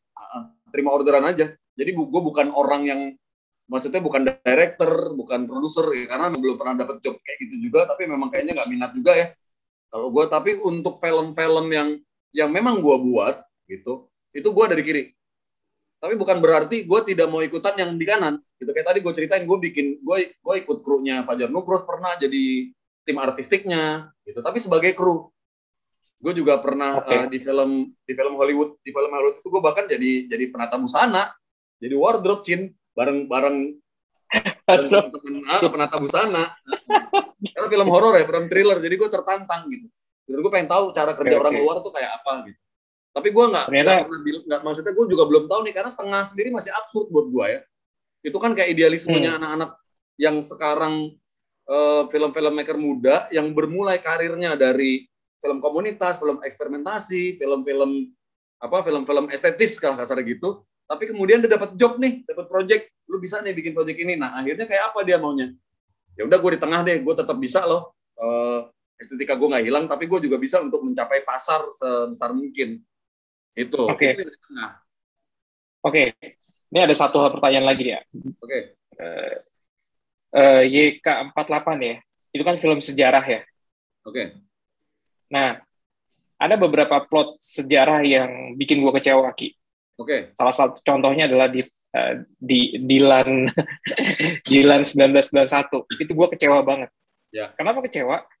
Karena oke lah cerita oke gitu, tapi lingkungannya, ngeset lingkungannya itu nggak 90-an banget gitu. Oh. Jadi istilahnya apa ya? Gue berharap tuh gue bisa flashback ke tahun 90-an gitu dengan film tersebut. Tapi nyatanya kok kentang banget ya gitu. Nah, kan kalau lu bikin film di Amerika set tahun 70-an, 60-an itu gampang banget dapetnya gitu. Lu bisa ngeset dengan gampang. Mobil segala macam, baju ya banyak lah. Kalau di Indonesia gimana Ki? Kayak lu bikin tantangan di film YK48 ini. Yang notabene itu kan film-film zaman cerita tentang tahun 48 kan? Gitu. Oke, kalau yang pertama kalau ini YK48 dulu sebelum ke Dilan ya. Kalau YK48 filmnya dokumenter ya, film dokumenter. Jadi memang ya kita nggak ngubah set sama sekali, kita paling memang menghidupkan arsip gitu. Jadi arsip-arsip yang ada dari tahun-tahun segitu kita kumpulkan, kita hidupkan. Gitu. Jadi gue dibantu juga dengan tim animasi, dengan tim motion grafik gitu. Arsip-arsip tadi. Jadi Sujoyono kan udah mati, kita nggak pernah tahu suara Sujoyono kayak apa sih gitu. Jadi gue lagi nyari nih orang yang bisa bahasa Korea, tapi Korea zaman dulu gitu, supaya ngomongin ucapan Huyung yang ada di Sujoyono dan Huyung ya, dua-duanya. Huyung tuh kita belum tahu suaranya kayak apa dia kalau ngomong, karena belum nemuin arsipnya. Kalaupun ada kemungkinan di Jepang gitu, karena di Jepang juga kan dia dianggap pengkhianat gitu. Oleh Korea dia dianggap pengkhianat juga. Sama Indonesia nggak diakuin juga. Berarti arsipnya nggak jelas ada di mana. Gitu. Tapi intinya si Huyung itu nanti akan bocorannya ya, Huyung tuh akan ngomong tapi nanti dianimasiin gitu. Tapi gue butuh pengisi suara era itu dengan dialek Korea zaman itu gitu. Nah, itu tadi soal YK48 dokumenter dan kita cuma menghidupkan arsip. Tapi kalau si Dilan itu sebenarnya bukan cuman risetnya yang kurang baik. Kalau riset gue yakin kayaknya oke aja karena si PD baik kan orang ada di zaman literatur itu. Iya, tapi lebih kepada ekosistemnya kalau gue bilang ya. Skema produksi itu sendiri ini diakui oleh Hanung Bramantyo ya, dari dia bikin film Bumi Manusia kan. Itu adaptasi dari pemerannya kebetulan si Dilan itu juga. Siapa namanya si Dilan itu? Nama artisnya? Gue lupa namanya siapa. Sama kayak lu lah, gue nama artis nggak hafal sih. Dilan ya, dialah ya. Mukanya gue inget. Dia Iqbal Ramadan. Iqbal Ramadan. Nah, dia yang main film di Bumi Manusia juga sebagai Mingke tokohnya. Itu kan adaptasi dari novelnya Pramudia Anantatur. Dan dia juga sebenarnya diangkat dari dalam novel itu tuh kisah nyata seseorang, yaitu Tirto Adisuryo kan, yang dipanggil Mingke atau monyet sama Belanda. Dan dia sendiri ngomong, ini kalau syuting film Bumi Manusia, ini harusnya hari ini. Karena apa? Set yang dia bangun rumah zaman kolonial, itu lumutnya udah original, rumput-rumputnya ilalangnya udah beneran tumbuh. Gitu. Karena memang rentang waktu yang diperkenalkan tadi ada kapital-kapital tadi tuh loh, film Kanan kan? Iya. Gitu. Hanung sendiri ngomong dia di Kanan gitu. Ya itu film Kanan. Gue kejar setoran dalam sekian bulan gue harus jadi. Dan bagaimana juga si Iqbal Ramadan dia berapa waktu untuk menyelami toko Mingke gitu. Untuk menyelami meriset era itu, tata bahasa era itu, gaya berjalannya bahkan gitu. Ini beda banget dengan di luar misalnya. Kalau yang paling sering gue kasih contoh ini film Gandhi gitu, gue lupa juga siapa pemeran Gandhi. Jadi ketika dia ditawarkan main film Gandhi, sama produser datang, lu jadi Gandhi, orang Inggris bro, orang Inggris bukan orang India. Dia cuma bilang, oke, kasih gue 2 tahun. Gitu. Maka 2 tahun dia tinggal di India. Dia menguruskan badannya sampai pipinya kempot, sampai segala sampai dia belajar semua di India 2 tahun. Maka ketika dia datang untuk produser untuk syuting, oke, gue siap. Maka dia udah jadi Gandhi. Udah kayak Gandhi gitu. Ada filmnya juga Gandhi, aduh gue lupa nama aktor. Ben Kingsley. Oke, thank you admin gua nih, Kiki juga namanya. Itu dia udah jadi Gandhi. Begitu juga dengan si Marlon Brando. Ya Marlon Brando masalah yang main film Godfather. Jadi ditawarin kan, ini film Hollywood ya, film Amerika lagi-lagi. Gue pengen bikin film Godfather nih, film mafia. Gini. Oke, kasih gue, dia nggak pakai tahunan, berapa bulan tuh? Kasih gue berapa bulan. Habis dia datang. Produsernya, tapi abis itu lu datang ke tempat gua, gitu. Produsernya datang ke tempat dia buka pintu, itu Marlon Brando udah jadi Godfather dengan fashionnya lengkap, dengan gayanya, gaya cerutunya, udah jadi. Yeah. Nah di Indonesia kan belum, misalnya kayak kita nonton film Soekarno, nonton film-film biopik, film Kartini, bukan berarti ini jelek ya, tapi capaian kita ekosistemnya masih segitu, kita tidak bisa menyalahkan sutradara atau apapun, tapi buat Atau gue sendiri lu yang kayak gue itu, sebagai coy. wartawan ya, kalau hal ini gue sebagai wartawan ya, bukan pembuat film ya. Sebagai wartawan Yap. gue ngelihatnya ya kesiapan kita membuat film-film biopik gitu atau film berdasarkan masa lalu itu tidak seperti Nggak setotal itu ya. film di Nggak luar setotal yang itu. dalam itu risetnya, Iya. artistiknya, tata busananya. Bahkan kalau lu tahu di film Sultan Agung kalau nggak salah itu diprotes kan soal motif batik, soal senapannya, senjatanya. Ini zaman dulu. Bahkan kan kita ada komunitas gitu. Komunitas yang suka fashion perang dunia loh, tentara-tentara gitu. Iya. Itu gue pernah baca artikelnya ya. Ini walau bisawab bener salahnya, tapi itu jadi perdebatannya bukan perdebatan estetik sejarah film malah begitu. Cuma gara-gara gimmick ya. Iya, lebih gimmick-gimmicknya yang jadi perdebatan. Tapi gitu. kan itu jadi kayak Dilan tadi kan. Jadi kurang perfect ya. Kurang ngebawa suasana ke situ gitu. Maksudnya gini sih, misalnya gini, kita ngomong aktornya ya, Iqbal Ramadan. Hanung aja bilang, ketika itu gara-gara Dilan keberapa ya kan, ada Dilan 1, 2, 3, 4. Ketika syuting Bumi Manusia, itu yang harusnya diperpanjang gitu kan. Tapi nggak bisa karena si Iqbal itu udah kontrak sama Dilan yang kesekian. Ya. Jadi terbatas juga karena si artis ini udah dikontrak sama main-main lagi. Dan buat gue juga, kalau gue sendiri kan, gue jujur aja gue jarang banget nonton film bioskop yang begitu-begitu ya. Hampir jarang, kecuali memang di rumah teman. Istri lo ya yang nonton ya. Ya jarang, kecuali film biopik. Film biopik jelek pun gue tonton.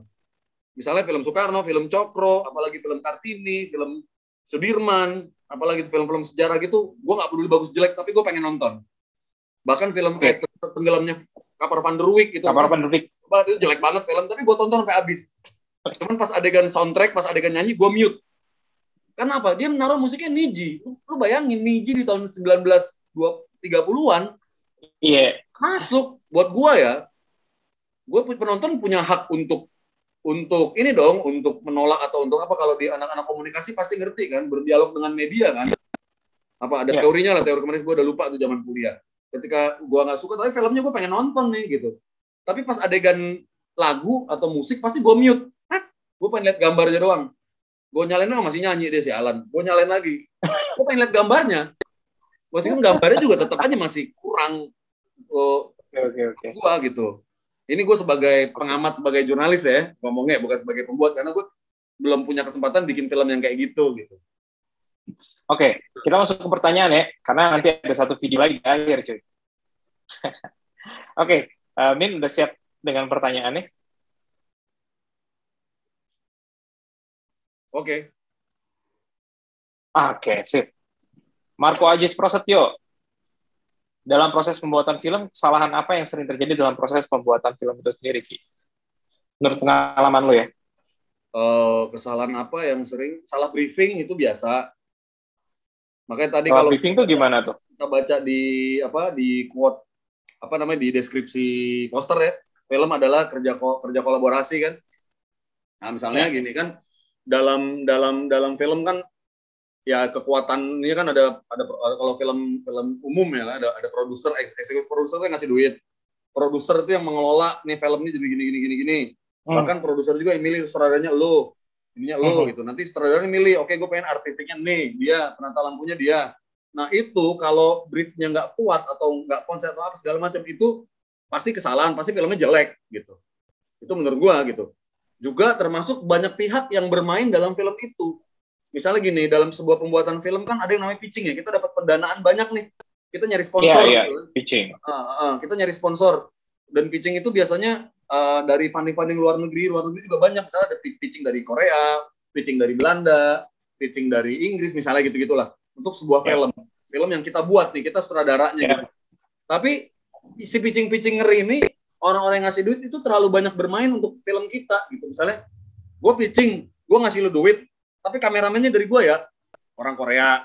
Oke, gue pitching, tapi editornya dari gue, orang Australia. Misalnya gitu, akhirnya filmnya jadi berantakan. Itu sering terjadi. Kita nggak usah sebut filmnya apa gitu, tapi itu kerap terjadi. Gitu, baik kiri maupun kanan maupun tengah lah apapun itu kerap terjadi. Yaitu banyak isi kepala gimana sih? Banyak kepentingan-kepentingan. Iya. Gitu. Kalau bahasa Jawanya too many chief, not enough Indian. Nah, kebanyakan ya, kepala suku gitu. Indiannya nggak ada. Juga misalnya kesalahan data itu pasti kalau kita bikin film sejarah. Kayak tadi gue cerita tentang ini gue gue cuma baca artikel ya, gue nggak menyelidiki langsung. Misalnya kayak ada film lokal juga itu ngomongin film pengantin Jawa tahun segini, tapi ternyata tata riasnya itu bukan dari daerah tersebut dan dari tahun segitu gitu.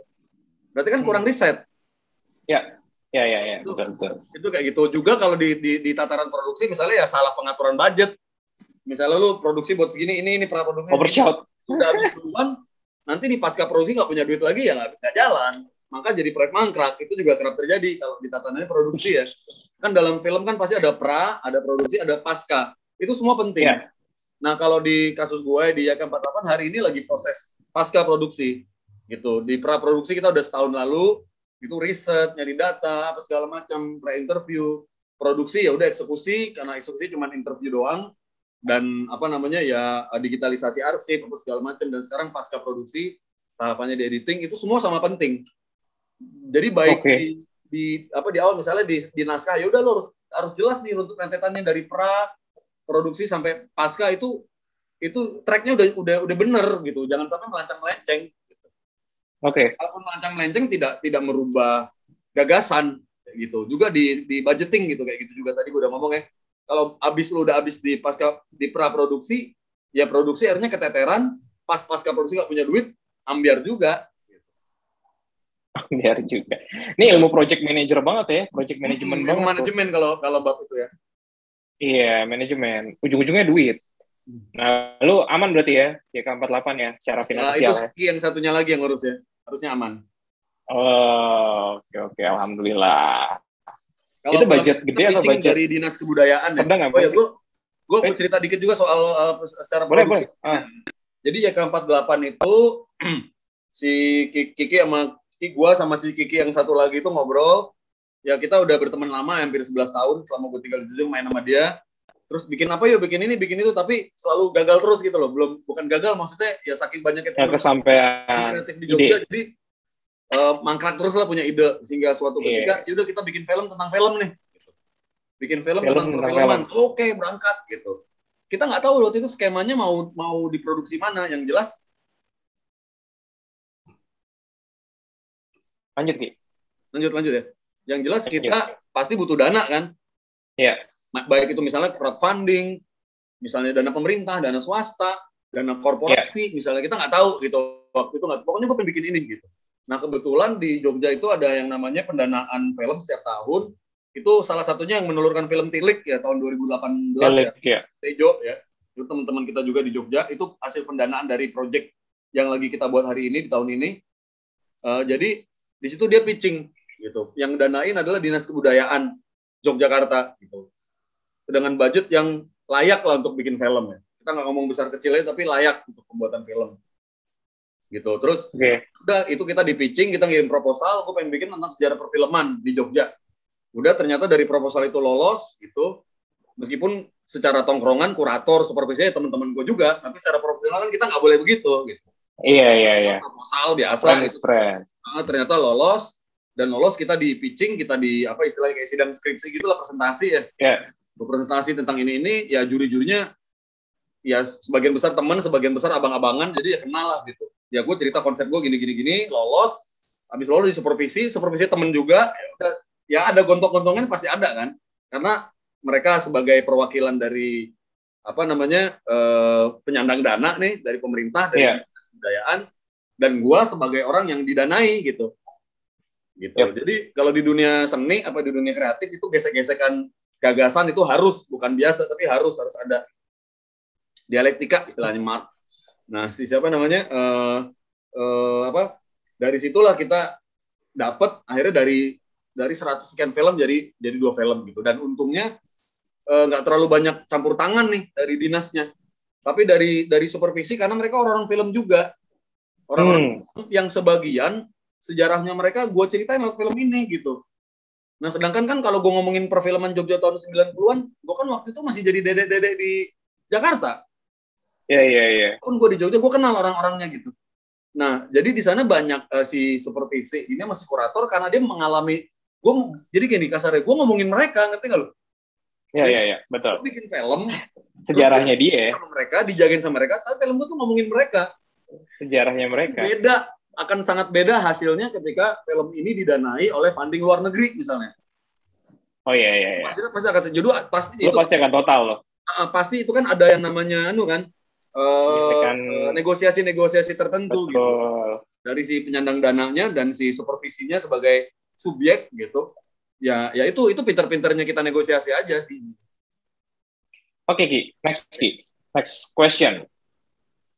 Muhammad Ibnu Nabila Mustafa ingin tahu cara pembuatan film dari praproduksi sampai dengan produksi. Oke. Panjang nih kayaknya. Panjang juga nih pembuatan film dari praproduksi. Panjang. Mungkin aku udah ceritain di slide-slide tadi udah aku ceritain ya, misalnya kalau di film komunitas tadi yang aku masak itu aku riset tentang kota yang akan aku datangi dan tentang komunitas yang aku datangi gitu. Terus aku datang ke sana, kita diskusi berhari-hari tentang masyarakat di kota itu. Terus abis itu baru kita riset lapangan kayak apa, baru kita bikin breakdown syuting. Ini dokumenter ya, yang aku cerita dulu, nanti fiksi lain lagi. Dokumenter, terus aku riset tentang kota itu, terus observasi ke lapangan, terus setelah observasi kita bikin breakdown shot-nya, bikin logline, apa segala macam, bikin storyline, segala macam, baru eksekusi. Habis itu editing. Gitu, editing itu nanti ya ada yang bisa pakai musik, ada yang pakai motion graphic, pakai animasi, itu terserah lah, nanti pilihan-pilihan si sutradaranya juga kalau kayak gitu. Gitu. Kalau di fiksi, kalau yang aku buat di film Balada Hari Raya tadi itu yang pertama kali aku bikin ya, pertama dan terakhir ya film fiksi, itu pertama bedah cerpen. Bahkan per kata atau per kalimat itu kita bedah sampai berhari-hari. Gue mungkin bisa ada hampir 1 bulan tuh cuman baca cerpen yang cuman berapa halaman itu doang. Kurang lebih 1 bulanan lah, bener-bener intensif ya. Iya, insentif beda lagi ya. Insentif apa duit? Dengan intens gue baca itu cerpen tuh. Sampai katanya ini apa maksudnya, ini apa. Nah, dari situ kita adaptasi. Jadi film dari novel itu bukan berarti cerita itu dikasih gambar. Kalau gitu ya udah selesai. Tapi film ini kan salah satu bentuk seni sendiri ya. Misalnya kalau dalam film itu salah satu seninya adalah teori montase tadi itu loh, montas. Jadi montase itu adalah lu editing udah ada di kepala sebelum lu film itu ada di meja editing. Bahkan sebelum film lu jadi lu udah dari kepala lu filmnya nih, di sini gambar ini habis ini begini, ini gambar ini udah dari kepala lu. Nah, itu yang membedakan seni film dengan sandiwara. Jadi film itu bukan teater yang difilmin, itu lain lagi, itu dokumentasi teater kayak gitu. Nah, kalau gua tadi di fiksi ya udah cerpen ini kita olah, kita bedah gitu segala macem. Habis itu kita siapin deh tim-timnya tuh. Yang megang kamera siapa, kalau butuh lampu siapa, artis siapa. Juga satu penting lokasi, siapa yang jagain lokasi. Kalau film gua itu yang kalau di lokasi kan ada salah satu lokasi di Tanah Abang, yaitu kawasan preman banget saat itu, mungkin sampai hari ini ya. Itu kebetulan gue punya om, rumahnya deket situ, dan dia punya lumayan kenalan, jadi gue tuh syuting tuh bawa celurit gitu. Bawa golok, bawa celurit. Tapi memang bukan buat kenapa-napa, gue bawa celurit itu memang ada adegan ngarit rumput ya, karena di film itu ada. Tapi memang itu sengaja gue bawa, gue pegang. Ya sampai segitunya gitu. Karena gue ke lapangan produksinya. Habis itu udah di editingnya. Jadi kalau di editingnya tadi gue transkrip semua dialognya, apa ada dalam kertas ya, waktu itu masih kertas gitu, sampai sekarang juga masih di kertas. Terus kita susun baru deh gambar-gambarnya di meja editing ya di komputer gitu. Oke, next question coy. Oke. Terakhir nih. Kayaknya masih banyak Ron. Waktunya habis bang, mohon maaf ya sobat kampus ya. Itu dia makanya tadi di awal slide gue agak buru-buru tuh biar gini-gini bisa lama. Iya, mohon maaf ya Sobat Ngampus. Bisa dibaca cuma 3 doang, waktunya sudah terbatas. Ya nanti masih banyak sesi-sesi lainnya. Nanti sesi berikutnya nanti kita obrolin lagi nanti. Gitu. Faisal Hidayat, bagaimana cara menjaga emosi penonton dalam membangun sebuah cerita pada film? Ini keren nih, ini keren. Emosi penonton. Inggris. Tunggu. Bagaimana cara menjaga emosi penonton? Wah, ini Oke. Naik turun gitu ya supaya ya, itu yang tadi gue sempat singgung yang namanya montas ya. Itu ada di dalam montage tulisannya ya. Jadi kita kan nggak mungkin bikin penonton itu bosan dengan film yang kita buat kan. Jadi film yang bagus itu ketika bahkan 1 menit atau 5 menit pertama penonton masih standby di situ, itu berarti film lu sukses gitu. Bisa dibilang sukses lah. Tapi kalau lu bikin film belum apa-apa penonton udah bosen, ya bisa dibilang film lu gagal gitu. Jadi ya itu bisa dieksekusi secara bermain-main. Itu mungkin bisa lu pakai musiknya, jedaknya, terus hooknya, terus apa namanya ya plotnya, segala macam itu tergantung lu bikin film apa gitu.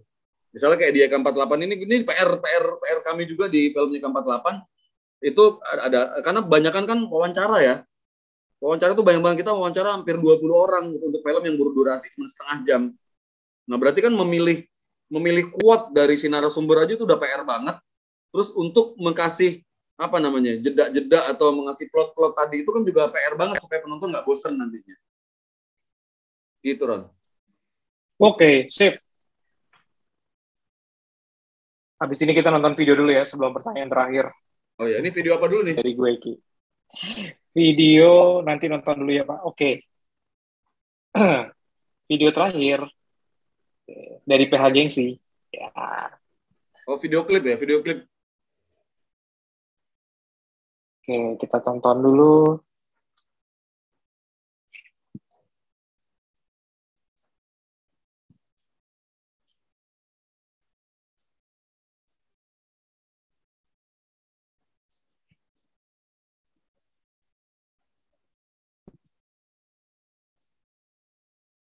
Ini jadi ceritanya tentang bagaimana cara melakukan literasi gitu ya, dan wacana yang diterapkan dalam karya gitu. Jadi ini salah satu contoh. Oke, silakan.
Ya itu sebenarnya project intro gua sama si Kiki.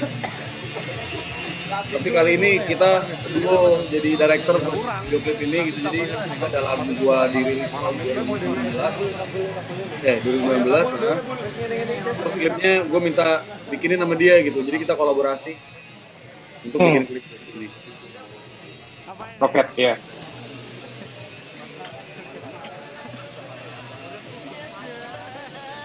Oke, gue terakhir dengar musik lu Rocket itu keren sih. Yang lu share di grup. Oh yang iya, dulu ada sama Eros Ceylon Seven. Itu keren coy. Itu keren. Nah, terakhir pertanyaan gue buat lu nih. Cara pribadi, lu lebih nyaman dibilang apa ya, Ki?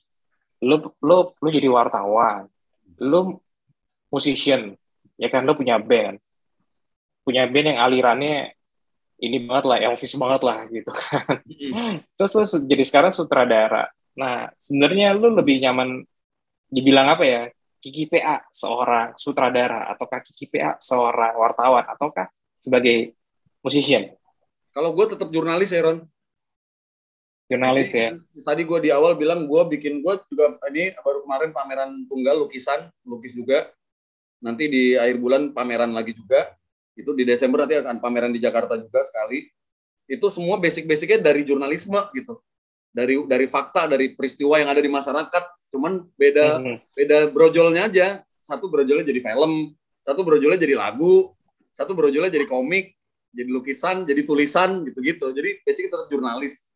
Jadi kalau ditanya gue apa, ya musisi nggak juga, karena gue nggak jarang main musik, jarang pegang studio. Gue manggung seneng ngeband, maksudnya ngeband tuh seneng rame-ramean aja. Kalau lukis ya gue seneng ya dari kecil ya, dari SMA juga lu tahu dulu di kelas juga satu kelas lu gambarin, karena gue ketua kelas kan bebas jadinya. Zaman kita Gus Dur Megawati kan presidennya, gambar mukanya gitu. Tapi kan sekarang gue bikin karya-karya itu semua basicnya dari jurnalisme gitu. Oke. Berarti memang passionnya jurnalis ya. Ya. Emang lo orangnya curiosity-nya tinggi juga. Burung gini ya? Iya, udah sore coy. Oke. Lain kali kita mungkin lebih dalam lagi ya. Kira-kira kapan dirilis nanti YK48 itu? Ada perbedaan pendapat antara gua sama produser si Kiki. Kalau si Kiki pengen Hari Film Nasional 30 Maret. Kalau gua pengennya Hari Film Nasional yang dicanangkan oleh Lekra 30 April. Tapi itu ikut produser aja lah intinya. Nanti tinggal Maret gue nunggu film nasional. Sidang hasil isbat aja lah kalian berdua ya. Gitu. Mencari hilal ya. Nyari hilalnya kapan baiknya gitu. Thank you banget Ki udah sharing gitu ya. Terus sama Kiki yang satunya lagi, Kiki PH Gengsi. Ya, thank you banget sudah respon pertanyaan-pertanyaan Sobat Kampus. Keren banget. Jadi ngomongin orangnya. Coba dijawab juga lewat teks ya. Oke, jangan lupa nanti kalau masih penasaran, follow aja IG-nya PH Gengsi atau follow IG-nya Kiki PA. Ini orang-orang asik semua lah pokoknya. Gitu ya. Jadi langsung diajak nongkrong juga gila ya sampai ya, kalau ke Jogja mungkin kita berjodoh, kita nongkrong bareng, bisa ngobrol-ngobrol panjang lagi ya. Atau kemarin bisa main-main tuh ke tempatnya dia tuh di Tutbek di Sanggar Kinanti ya. Kelas pagi. Di Kelas Pagi Yogyakarta itu ada Tutbek, doi punya stand di situ, punya lapak di situ. Oke. Sip. Thank you semuanya, kalian berdua keren. Thank you. Semua ya. Well, akhir dari acara ngotak hari ini Sobat Ngampus gitu, seru banget gitu ya. Semoga mendapat inspirasi terutama tentang sejarah perfilman Indonesia gitu yang gila, akhirnya sedikit dapat insight gitu ya. Oke, thank you banget Sobat Ngampus atas atensinya. Mohon maaf sekali jikalau ada pertanyaan-pertanyaan yang belum bisa ditampilkan gitu ya. Mungkin next kali ya gitu. Terus apalagi dari admin nih, ada pesan terakhir Kiki PA dan Kiki PH Gengsi. Belum di unmute cuy. Unmute dulu. Suara lu nggak kedengaran Ki. Oke, ada yang bilang bikin film itu gampang, ada yang bilang bikin film itu susah gitu. Tapi yang paling penting adalah lu tetap berusaha merealisasikan apa yang pengen lu buat, apapun yang ada di depan mata lu hari itu saat itu. Misalnya ya budget lu cuma ada segitu, ya segitu berarti film lu ya bikin film yang dengan budget segitu gitu. Justru bisa bermain-main secara eksperimen juga dengan dengan tema yang ada, dengan alat juga, dengan alat yang simpel sekarang udah bisa pakai handphone. Bahkan gue pernah jadi juri 3 tahun berturut-turut tuh ada namanya Festival Film Gadget. Jadi tuh anak-anak sekolah, pelajar, mahasiswa bikin film dengan handphone. Gitu. Bikin dengan handphonenya bisa lu bikin film. Itu ada festivalnya juga. Gitu. Jadi ya bikin aja udah film lu sendiri, sekarang udah gampang, teknologinya udah ada di tangan lu sendiri, yaitu smartphone. Itu yang paling minimal. Oke, Kiki Pragengsi, kata-kata terakhir sebelum menutup acara ini. Terima kasih 42 partisipan. Terima kasih juga request sertifikatnya. Semoga udah sampai. Kenapa literasi dan wacana? Karena itu adalah alat bedah yang selama ini kita yakini sebagai ujung tombak dari kita akan membuat sesuatu. Itu mau nggak bisa lepas dari yang namanya literasi itu sebagai proyeksi atas apa yang akan kita buat. Kemudian wacana adalah produk yang mempunyai tata bahasa yang udah kita susun sedemikian rupa gitu, entah komunis, entah sosialis atau demokratis, itu hanya ada di dua hal itu gitu menurut kami gitu, literasi dan wacana. Jadi apapun hasilnya sebenarnya di luar sertifikat, literasi dan wacana itu lebih penting. Oke, nice. Oke, jadi thank you sekali teman-teman Kiki, duo Kiki. Jadi kita akan ketemu lagi 2 minggu lagi, Sobat Ngampus. Kayaknya belum dikasih tahu nih apa nih temanya gitu ya sama admin. Oke, pokoknya nantikan saja 2 minggu lagi lah Sobat Ngampus. Nanti kita ketemu di acara ngotak berikutnya. Oke, jangan lupa foto dulu ya. Foto dulu. Mari kita foto bersama. Harusnya fotonya di awal. Ayo Min, silakan Min. Ayo start video semua. Ntar Mimin bantu untuk kamera gue langsung burem gini, nanti diedit aja ya. Oh boleh, ditempel. Kayaknya nggak tahu, kayaknya panas langsung ngomongin literasi. Gue kasih lampu handphone deh, mungkin lebih terang nggak? Oh baik. Oh iya, lumayan. Oh enggak, ini udah maghrib Ron, udah gelap di luar. Gini kali. Kameranya rabun ayam. Bintangnya kelihatan. Wih. Sip, Mimin hitung ya. 1, 2, 3. Ayo nyengir dong, nyengir. 1, 2, 3. Oke, thank you. Oke, thank you semuanya. Tunggu minggu depan lagi. 2 minggu lagi ya. 2 minggu lagi. Wassalamualaikum warahmatullahi wabarakatuh. Selamat sore. Sehat-sehat semuanya. Thank you.